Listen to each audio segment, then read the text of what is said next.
আজকে রান্নার বিষয়ে কিছু কথা না বলে ফেসবুক সম্পর্কে কিছু কথা বলি, আপনাদের সাথে শেয়ার করি।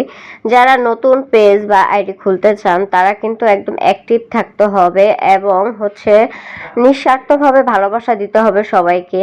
এবং আপনি যত বেশি অ্যাক্টিভ থাকতে পারেন এবং টাইম মেনে ভিডিও ছাড়বেন, আসলে এগুলো আমার অভিজ্ঞতা থেকে বলতেছি। আর কোনো ফটো দিয়ে রিলস আপলোড করবেন না। আর প্রতিদিন চেক করবেন আপনার ড্যাশবোর্ডটা, মানে কোনো ইস্যু আছে কিনা রিকমেন্ডেশনে।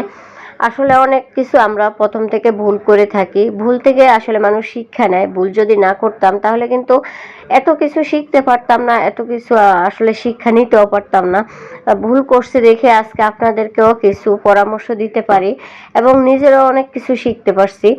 আসলে ফেসবুক প্ল্যাটফর্মে এসে অনেক কিছু শিখছি এবং অনেকের থেকে শিখছি, অনেক ভাই এবং আপুদের থেকে শিখছি। যে এখনো শিখতেছি, এখনো যে সব কিছু পারি তা না, এখনো শিখতেছি। যারা নতুন আসছেন তাদের থেকেও অনেক কিছু শিখি, দেখা যায় আমাদের থেকে তারা অনেক ভালো জানেন। তো আসলে যারা ফেসবুকে কাজ করবেন ফেসবুকে গাইডলাইন মেনে চলবেন। আসলে তাড়াতাড়ি যদি আপনারা অ্যাক্টিভ, মানে তাড়াতাড়ি যদি সফল হতে চান তাহলে অ্যাক্টিভনেসটা একটু ভালোভাবে বাড়িয়ে দিবেন। যেটা আসলে আমি খুবই কম ছিলাম অ্যাক্টিভ। মাঝখান দিয়ে বলতে কি, আমি প্রথম দিয়ে অ্যাক্টিভ খুবই কম ছিলাম, আসলে তখন বুঝতেই পারি নাই যে ফেসবুকে এতটা অ্যাক্টিভ থাকতে হয় এবং এতটা সময় দিতে হয়। তো এখন বুঝতেছি আসলে তখন যদি আরেকটু সময়টা বাড়িয়ে দিতাম বা তখন যদি আরেকটু অ্যাক্টিভনেসটা বাড়াতাম তাহলে হয়তোবা আমি এখন সব সেট আপগুলো পাইতাম আর কি।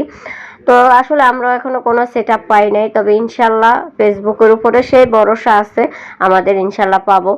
কষ্ট ধরে সবাই কাজ করেন, ধৈর্য ধরেন, ফেসবুক অবশ্যই সবাইকে ভালো কিছুই দিবে ইনশাল্লাহ। আর এখানে আসলে কষ্ট আছে, অবশ্যই কষ্ট আছে, পরিশ্রম আছে, ধৈর্য আছে এবং চেষ্টা আছে। চেষ্টাও করতে হবে। আপনি যেমন কষ্ট করবেন তেমন কিন্তু আপনি মিষ্টিও খেতে পারবেন। কষ্ট না করলে কিন্তু কোনো কিছুই হয় না। যে কোনো কাজে যান, কষ্ট অবশ্যই করতে হবে। এই যে আমরা রান্না করতেছি, এই রান্নার কাজও কিন্তু অনেক কষ্ট, অনেক পরিশ্রম। সব কিছু কাটাকুটা করে তারপরও রান্না করতে আসতে হয়।